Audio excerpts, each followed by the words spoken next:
La Universidad Autónoma del Estado de Hidalgo, su patronato universitario a través de la División de Extensión de la Cultura, le dan la más cordial bienvenida a la edición 33 de la Feria Universitaria del Libro 2020 en su modalidad virtual.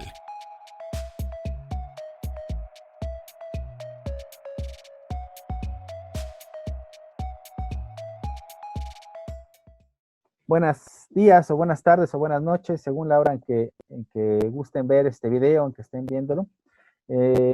Bienvenidos a la presentación de un título más de la editorial Gedisa en la Feria Universitaria del Libro de la Universidad Autónoma del Estado de Hidalgo, la FUL, una feria en la que solemos estar presentes de manera presencial cada año con varios de nuestros títulos que abarcan muchas materias de la filosofía, la antropología, de las matemáticas al pensamiento contemporáneo, en fin. Y es una pena no poder estar allá en esta ocasión, en la Ciudad del Conocimiento, el campus principal de la universidad. Yo soy Luis López Rosales, representante de la editorial Gedisa para las presentaciones, que cada año me toca estar justamente por allá. Y bueno, estamos aquí para presentar un título muy interesante que se llama Al este del paradigma, miradas alternativas en la enseñanza de la epistemología, que es de la colección Extensión Científica Ciencia para Todos. Pondré aquí la portada para que lo puedan ir conociendo en lo que abro un poco. Ay, creo que no le di. Permítanme. Y este título, que no es de lo más reciente, salió hace el año pasado, a finales del año pasado, y que hubiera tenido una corrida de presentaciones que solemos hacer cada año, que es que esté presente de manera física en las distintas ferias locales, nacionales e internacionales que hay en el país, pero bueno, la pandemia quiso que se hiciera todo por esta vía. Entonces, este libro, les decía que forma parte de la colección Extensión Científica Ciencia para Todos, y es un libro que ya nos platicará uno de sus editores. Es un libro colectivo que coordinaron y editaron justamente Frida Díaz Barriga Arceo, y que nos acompaña en esta ocasión Luis Mauricio Rodríguez Salazar. Él es doctor en matemática educativa por el CINVESTAB del Politécnico Nacional, con un postdoctorado en representación cognitiva del Instituto de Investigaciones Filosóficas de la UNAM, y actualmente se desempeña como profesor titular de tiempo completo definitivo en el Centro de Investigaciones Económicas, Administrativas y Sociales del Instituto Politécnico Nacional, CIECAS, y pertenece al Sistema Nacional de Investigadores. Él está aquí para presentarnos este libro, que forma parte, por cierto, de una serie de 2 títulos. El segundo libro está está ya en fase de edición. Y Mauricio, bienvenido a esta presentación. Qué bueno que estás con nosotros. Y bueno, adelante, quisiera que nos platicaras un poco, digamos, cuál es el origen de este libro, que alude a otras áreas de la cultura. Esta es la cultura científica, la cultura del estudio, del conocimiento, al este del paradigma, miradas alternativas en la enseñanza de la epistemología, y que, insisto, tiene un título que alude a otros aspectos de la cultura. Platícanos un poco el origen, no solo del título, sino del contenido del libro. Bueno, muchas gracias, Luis, por la invitación, primero que nada, y unirme contigo a no poder estar en ese hermoso campus para hacer la presentación, pero bueno, tendremos que hacerla por la situación actual de manera virtual. El próximo año estaremos con el siguiente tomo y con el siguiente tomo, claro, y podemos hacerle al revés, hablar un poquito de y dedicarnos a la presentación. Exactamente. Sí, pues mira, yo creo que la historia es un poco interesante. Bueno, yo conozco a la doctora Frida Díaz Barriga, la mayoría de los que nos están escuchando la conocen mucho más que y saben de su amplia trayectoria.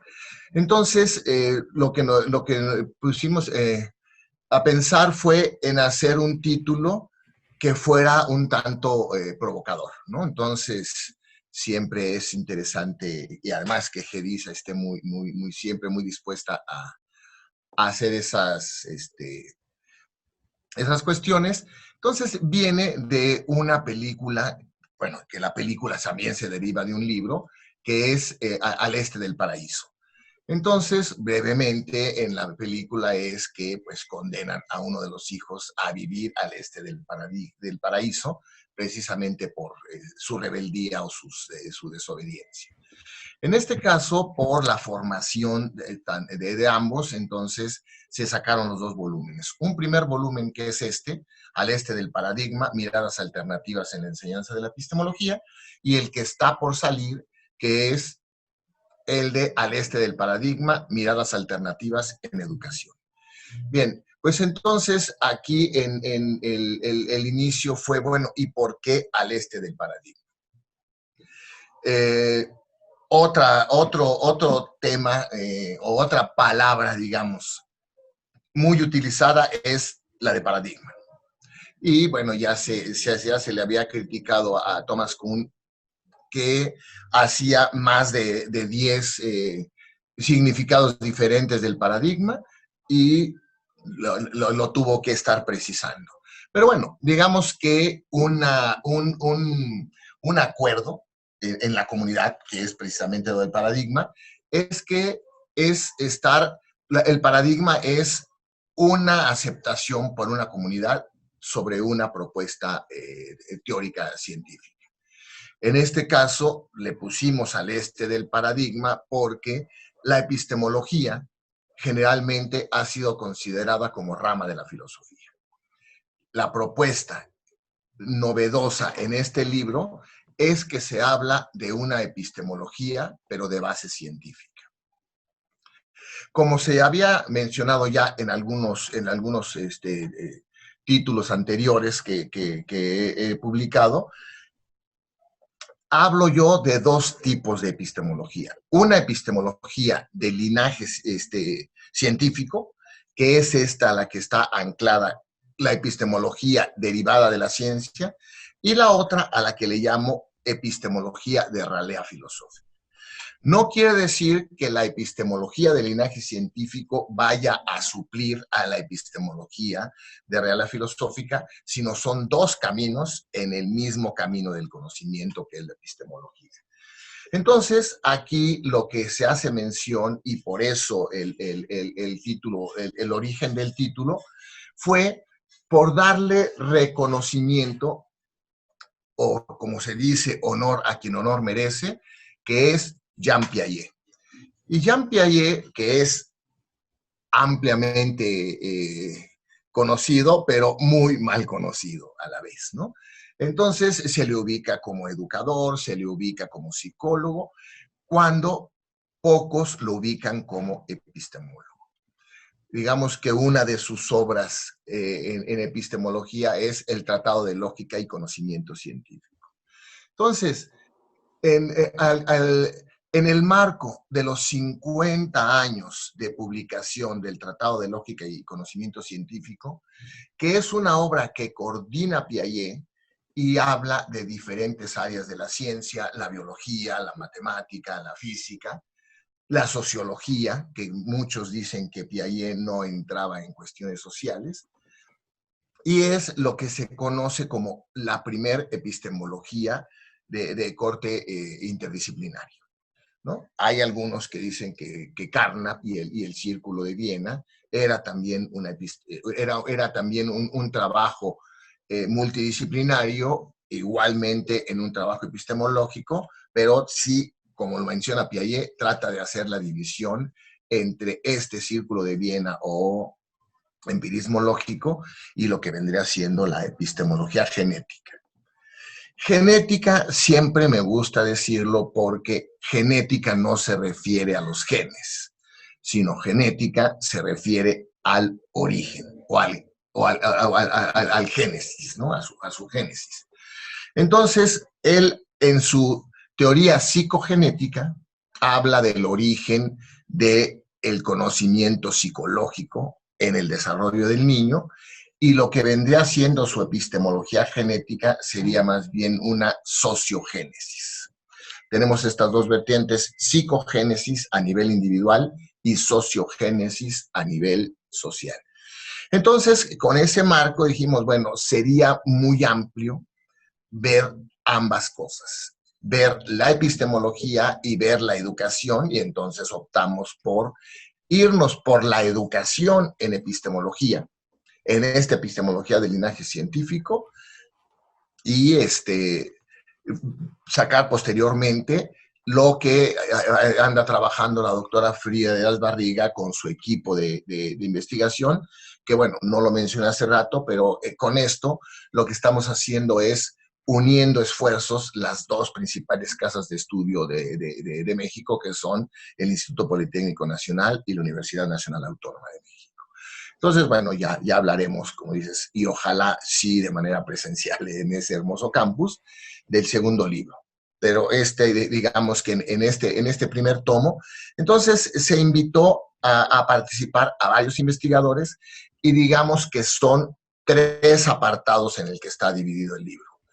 Un primer apartado en donde se habla o se hace referencia a la obra de Piaget, a su trabajo epistemológico en biología, a su trabajo epistemológico en psicología, en sociología, y también se hace una comparación con el trabajo de Thomas Kuhn, por eso lo de Al este del paradigma. Pocos saben, creo que muy pocos saben, que Thomas Kuhn estuvo haciendo una estancia de investigación en el Centro de Epistemología Genética de Ginebra, junto con Piaget, y en el primer capítulo, que es el que escribo yo, hago referencia a las veces que Piaget citó a Kuhn, y sobre todo las veces que Kuhn citó a Piaget. En su famoso libro sobre la estructura de las revoluciones científicas, ahí es en donde Kuhn cita a Piaget, además del libro de La atención esencial, que es otro libro en el que también, y ahí ya reporta un poco su trabajo en el Centro de Epistemología Genética. Posteriormente viene un trabajo específico en donde digamos que serían las dos vertientes epistemológicas, una más sociológica de la de Kuhn y otra más científica, que es la de Piaget. En los otros apartados se invitó a colegas, uno de ellos que está trabajando en Brasil, se está invitando a otro colega, a Ricardo Cantoral. Entonces, lo que se trata de hablar, bueno, Mario Chávez Tortolero de la Facultad de Filosofía de la UNAM, en donde están tratando de ver ellos, bueno, sobre todo Mario Chávez, ellos incrustados en la epistemología de Reala Filosófica, pero tratar de hacer una incursión hacia lo que vendría siendo esta epistemología del linaje científico. Y la última parte, ya se hicieron invitaciones a otros colegas, a Luis Eduardo de la pedagógica, uno de sus estudiantes graduados, en donde se habla de lo que ellos le llaman la nueva epistemología. Entonces, ese es, digamos que de manera general, el panorama del libro, pues tratando de invitarlos a que lo lean, sin hacer puntualizaciones en cada uno de los capítulos, ¿no? Muy bien, de hecho, déjame nada más hacer mención del título de los apartados. El apartado 1, recuento histórico a 50 años de la epistemología genética. El apartado 2 es estudios sobre nuevas conceptuaciones en epistemología. Apartado 3, nueva epistemología y su relación con la pedagogía. Y bueno, hay colaboraciones, la tuya, Carmen Patricia Rosas Colín también, Edgar, que junto con Edgar Omar Ayala participan con un capítulo, otro que también es colectivo por parte de Guillermo Samuel Tobar Sánchez, Ramsés Daniel Martínez García, también está con otro capítulo Blanca Estela Gutiérrez Barba, está Alberto Cuauhtémoc Mayorga Madrigal, está también Mario Eduardo Chávez Tortolero, Miriam García Piedras, Sergio Hugo Mena, Ricardo Cantoral Uriza, Daniela Reyes Gasperini, José Antonio Castorina, Luis Eduardo Primero Rivas, Ulises Cedillo Bedoya, y al final un capítulo tuyo junto con Guillermo Samuel Tobar Sánchez. De hecho, Ricardo Cantoral Uriza y Daniela Reyes Gasperini también son autores de Gedisa. Bueno, es interesante la propuesta de estos tomos, porque justamente echan una mirada quizás a uno de los temas que están urgentemente en boca de los gobiernos, que es cómo educar, cómo potenciar la generación de conocimiento y la difusión del conocimiento, los métodos, en fin, y que ustedes hagan ustedes vayan a las raíces y que vean cómo hubo una bifurcación de aquel origen.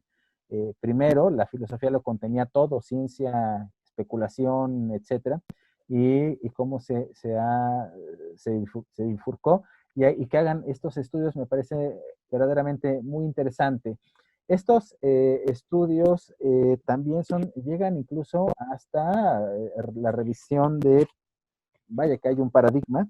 Nada más quisiera mencionar lo que cuando lo vi me llamó mucho la atención, que es incluso la sociopolítica, y también incluso la producción académica en los tiempos de la evaluación neoliberal o aportes para gestionar el conocimiento con utilidad social. Abarcan ustedes una cantidad de temas verdaderamente amplia. Este objetivo de tener una mirada de panorama amplio, ¿cuál es el motivo? ¿Por qué quisieron abarcar tanto en un primer tomo? Y supongo que algo así será en un segundo tomo, cuando perfectamente hubieran podido hacer tomos separados. ¿Por qué conjuntarlos, estas distintas? Sí, mira, yo creo que aquí se debe a la convocatoria que se hizo, en donde tampoco se puede hacer muy amplia la convocatoria, pero pocos filósofos se unieron a esta propuesta de ver la epistemología como de linaje científico. Ese es uno de los motivos, pero no, o sea, no quisimos hacer una propuesta parcial. Bien, como lo dices, pudo haber sido un primer tomo sobre el 50 aniversario de la epistemología genética y de cada uno de los apartados, pero sí quisimos abarcar ese panorama para que no se viera un sesgo. ¿Qué tal que a la mera hora, por alguna circunstancia, no se pudieran sacar los otros tomos? Entonces quedaría muy sesgada la pura epistemología de linaje científico.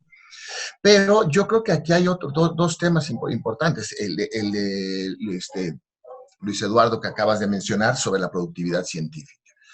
Me parece que actualmente se está replanteando todo esto, qué significa la productividad científica y cómo se puede estar considerando en esta etapa para poder dar mayor énfasis a la ciencia que se produce en México, que es también uno de los grandes intereses de la editorial Gedisa.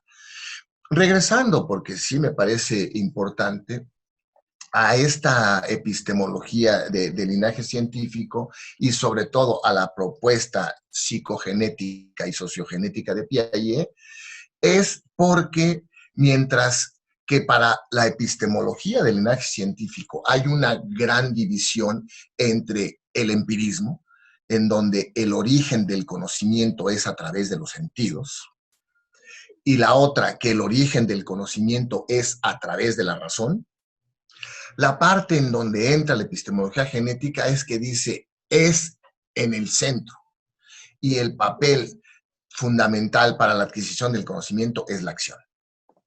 Y en ese sentido, la acción va de manera simultánea o coevolutiva hacia los sentidos y hacia la razón. Esto me parece que cobra gran relevancia con estas nuevas propuestas o esta nueva propuesta de educación a nivel nacional, en donde creo que se sigue teniendo, como muchas veces lo he dicho, tenemos el empirismo en la médula, ¿no? Y entonces, por más que de repente alguien se quiera volver racionalista, sí, pero nosotros aprendemos a partir de lo que vemos. Entonces, no es a partir de lo que vemos, sino es a partir de lo que hacemos, ¿no? Uno de mis planteamientos en un libro sobre el trabajo de William Harvey en la circulación sanguínea es que todo mundo dice el gran papel que jugó el microscopio. Y mi propuesta es que el microscopio lo único que hizo fue verificar lo que los investigadores se imaginaban. Entonces, una parte difícil en eso es cómo se unen las venas y las arterias. No se podía ver.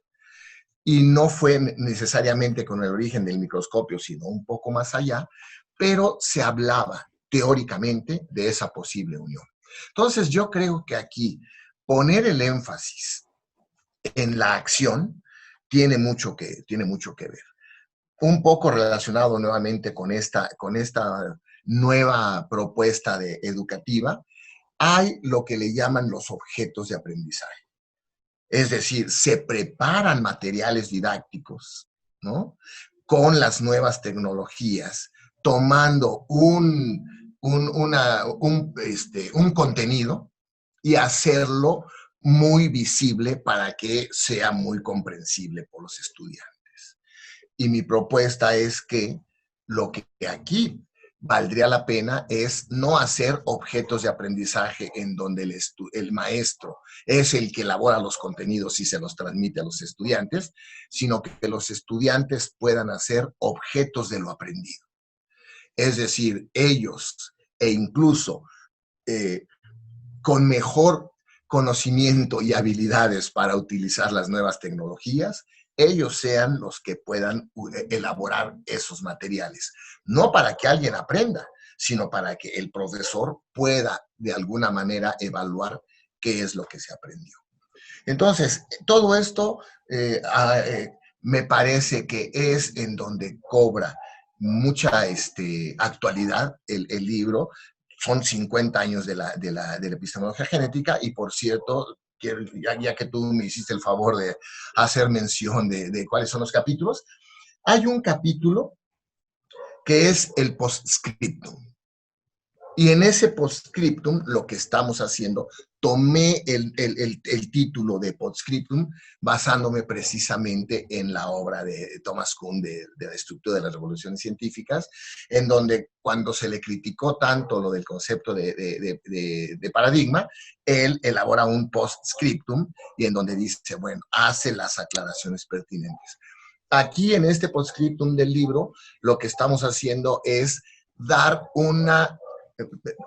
basados en esta gran herramienta que resulta ser CONRICIT, el Consorcio de Recursos Científicos y Tecnológicos, algunas de las bases de datos que se pueden consultar para poder ver que la epistemología genética de Piaget no es como muchos la consideran ya obsoleta, sino que sigue teniendo vigencia, y ahí es en donde damos muchas de las referencias que se pueden ver que actualmente se están desarrollando, anclando el trabajo de Piaget. Piaget hablaba de la posibilidad de una base neurológica de todos estos procesos cognitivos, y claro que ya la neurofisiología actual está tratando de dar esta evidencia, que no es necesariamente esta evidencia a partir de lo que ves, sino más bien dándole sustento a lo que se hizo teóricamente hace 50 años. Entonces me parece que es, ¿cómo andamos de tiempo? Parece que andamos muy bien, no te preocupes, yo estoy al tanto. Me parece interesantísimo el tema, y esta descripción que hiciste hace un momento, esta contraposición de una mirada de enseñanza creando objetos de estudio contra o frente a una posibilidad que sería que los estudiantes generen formas de conocimiento a partir de la enseñanza. Son esas miradas alternativas, más bien esa propuesta sería producto de una mirada alternativa. Y justamente el subtítulo es Miradas alternativas en la enseñanza de la epistemología. Es decir, tiene esas propuestas que uno puede hacer o que se están haciendo, surgen a partir de una mirada de la epistemología distinta. ¿Quiénes deben enseñar la epistemología y quiénes deben estar al tanto de esa enseñanza de la epistemología, según la propuesta de ustedes? Sí, mira, yo creo que aquí, y entrando yo creo que un poco a la propaganda del libro, porque también de eso se trata, ¿no? Invitar a que lo lean. Yo creo que un autor clave, que es el que, digamos, une los dos libros, es Antonio Castorina. Entonces, Antonio Castorina en este libro hace este tipo de críticas al proceso educativo desde el marco de la epistemología, y en el siguiente tomo lo hace desde el marco de la educación, haciendo un poco de crítica al exceso que se puede hacer acerca del papel de la neurología. Yo creo que aquí el punto a reflexionar, haciendo la aclaración como lo han hecho los expertos en educación, que no soy yo experto en educación, más bien yo en el área de la epistemología, es que no se trata entonces de negar el papel de la televisión en la enseñanza, pero entonces sí es nada más unidireccional y sobre todo que no esté basado en lo que ven y de lo que ven aprenden. Sí, entonces habría que reflexionar en donde cuál sería el papel activo del estudiante que está recibiendo la información desde la televisión y cómo pudiera de alguna manera entonces decir, lo voy a decir de una manera que puede ser muy, muy provocadora, pero decir, bueno, ¿y qué tal que los estudiantes también se les da un canal de televisión para que ellos expliquen lo que aprendieron, ¿no? Pero bueno, eso me parece que sería mucho pedir, pero el tema da para poder reflexionar del impacto de la epistemología en la educación. Y no tratar de decir, bueno, es que sí, la filosofía y eso que discuten los filósofos y que nunca aterriza. No, está muy aterrizado, y cada vez más los que se encuentran en el campo de la educación están tomando cada vez más en cuenta la base epistemológica, es decir, cómo se adquiere el conocimiento para poder hacer nuevos planteamientos. Y quizás, no quizás, sino la epistemología cada vez tiene que estar más concentrada en la forma en que la tecnología va determinando o posibilitando justamente esos aterrizajes de esas nuevas miradas alternativas de la epistemología. Dices tú que tuvieran un canal y pensamos todavía en la televisión, pero en cuanto lo dijiste yo pensé en un canal de YouTube, ¿no? Perfectamente puede ser, ¿no? Un canal o estos formatos que son más breves, el TikTok, las redes sociales, todos estos, que falta, claro, pensar desde la epistemología cómo puede estructurarse para después hacer propuestas concretas, ¿no? Y a nivel teórico, también es muy, muy interesante. A nivel teórico, ¿para quiénes va dirigido este libro? ¿Qué tipo de estudiantes, de profesores o de gente interesada en qué temas, más que temas, en qué forma de reflexión teórica está dirigido este libro? Mira, yo creo que está dirigido fundamentalmente para estudiantes de licenciatura. Estudiantes de licenciatura, para poderlos invitar a esta reflexión, ¿no? De pedagogía, de la carrera de filosofía, de la carrera de neurociencias. Aquí es lo importante, a estudiantes de licenciatura, de cualquier licenciatura. Porque bien puede ser, el trabajo, he hecho trabajo yo por estar en el Politécnico, trabajo con los ingenieros, ¿no? Entonces, esto que lo lea un ingeniero y tratar de ver, a ver entonces un poco el origen del conocimiento, cómo es, y sobre todo en esta parte en donde la acción no se centre en una actividad repetitiva, sino más bien que se trate de promover nuevas actividades para poder, en ese sentido, aprender, es decir, con su H intermedia, aprender el conocimiento. Yo creo que esta es la parte fundamental. A los pedagogos ha sido interesante porque decía yo que Piaget es mal conocido, ¿no? O sea, todo el mundo te habla de Piaget, pero pocos te hablan de su propuesta epistemológica, ¿no? Entonces, ese sería, digamos, el panorama, pero también, claro que para los estudiantes de posgrado pudiera ser, y yo creo que con un buen auxilio del profesor, y aquí resaltando el papel de los profesores, esto pudiera ser incluso llevado a nivel de bachillerato, que sería uno de los logros. O sea, los que están estudiando licenciatura o terminaron una licenciatura y están dando clase en bachillerato, bien pudiera ser para que reflexionen sobre su práctica docente y pueda haber este cambio, ¿no?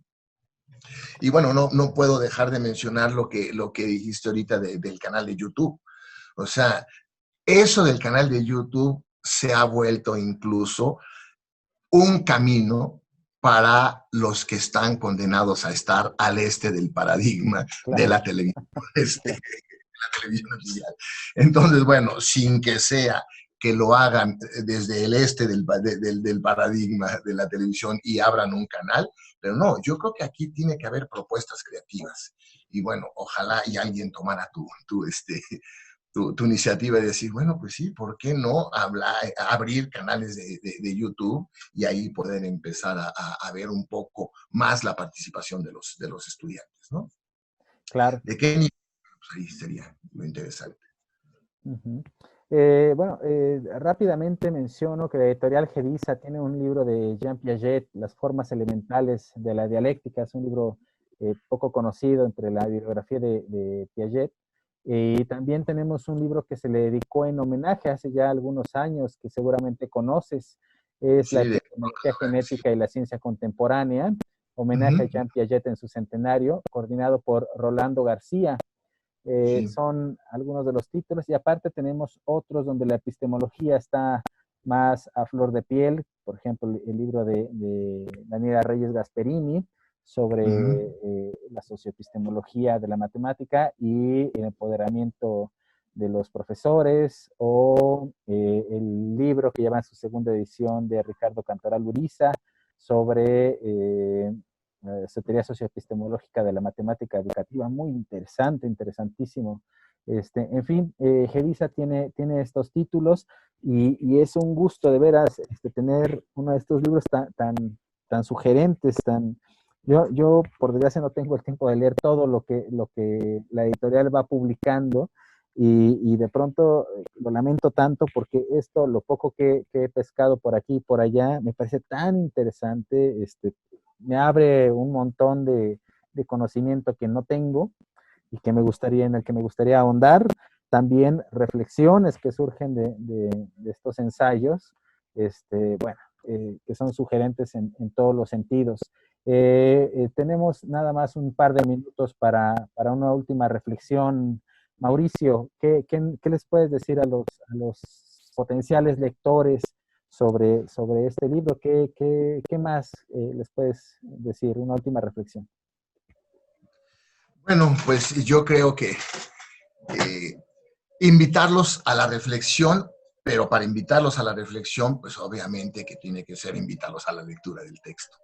Invitarlos a la lectura del texto, y aquí sí muy abierto a los comentarios y la crítica, ¿no? A mí me parece que cuando escribí la contraportada, entonces ahí es en donde toda esta parte de la epistemología del linaje científico y de realidad filosófica, bueno, puede causar, digamos que controversia y debate, pero entonces, como lo he hecho con varios colegas filósofos, tratar de unir esfuerzos, ¿no? Unir esfuerzos, y yo creo que aquí, aun cuando estoy hablando de una epistemología de linaje científico, insistir, que quede claro, no es por hacer de lado la propuesta de esta epistemología de realidad filosófica. Al contrario, hay mucho que aprender a los filósofos, y los filósofos cómo reflexionan sobre las teorías. Entonces, eso me parece importante, es un camino muy enriquecedor para los profesores, pero también entonces que se metan en el camino que se sigue la ciencia para generar esas teorías. Entonces, esta sería, digamos, que la epistemología del linaje científico, cómo y a partir de qué acciones se generan las teorías científicas, y después cómo se reflexiona sobre estas teorías científicas. Y a lo que invita el libro es que todos los que nos dedicamos al área de la ciencia, cómo podemos reflexionar sobre nuestro propio quehacer. Entonces, para cualquier educador o para cualquier filósofo o aquel que esté interesado en la epistemología del lenguaje científico, puede agarrar esa vía, ¿no? Magnífico, pues ya saben, ojalá puedan acceder a este título, pueden buscarlo a través de las cadenas libreras en sus portales de internet o en las tiendas. Ya hay varias tiendas libreras digitales nativas como Cadabra Books o Busca Libre, en fin. En casi todos estos portales pueden encontrar los libros de Geriza, y este título estará ahí para que se los lleven a su casa, o quienes puedan, quieran y tengan el valor de andar en la calle metiéndose a librerías. Ojalá, que también hace mucha falta para estos negocios, para mantener el empleo. Y un punto más es que lean el libro, la novela de John Steinbeck, Al Este del Paraíso, que es muy, muy padre, y la película también es muy buena. Lean y vean ese libro y esa película, y lean, échense un clavado a estos ensayos que de veras son estimulantes. Podemos aprender, insisto, muchísimo, podemos dar saltos hacia otras áreas, hacia otras reflexiones. Muchísimas gracias, Luis Mauricio, y seguiremos coordinando presentaciones, ya sea virtuales, y cuando podamos salir de la pandemia, entrar a los espacios de presentaciones con este y con el siguiente tomo. Muchas gracias a ti por la invitación, y saludos a todos los que nos estuvieron escuchando y siguiendo.